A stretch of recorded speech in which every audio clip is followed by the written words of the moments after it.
Hello guys, welcome back to the channel. In today's video, I'm going to show you how you can convert file format easily on Android phone.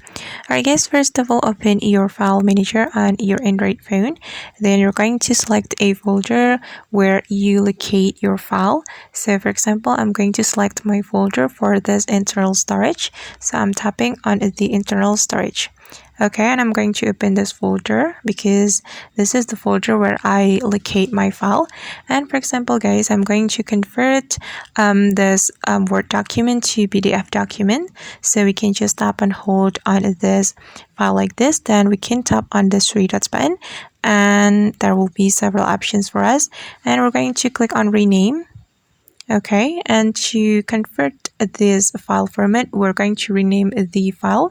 So I'm going to name it PDF, since I want to convert this file format from Word document to PDF. And after that, we just need to click on rename and click on change. Okay, and now as you can see that the file format has been converted. And I'm going to give you another example. I'm going to convert this file format from the MP4 to MP3. So we can just do the same step, tap and hold on the file, click on the three dots button and click on rename.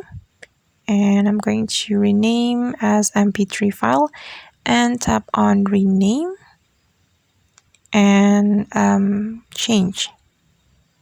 Okay, and now the file format has been changed. Alright guys, and that's how we can convert a file format on Android phone. I hope this tutorial will be useful for you. Thank you so much for watching and see you on the next video.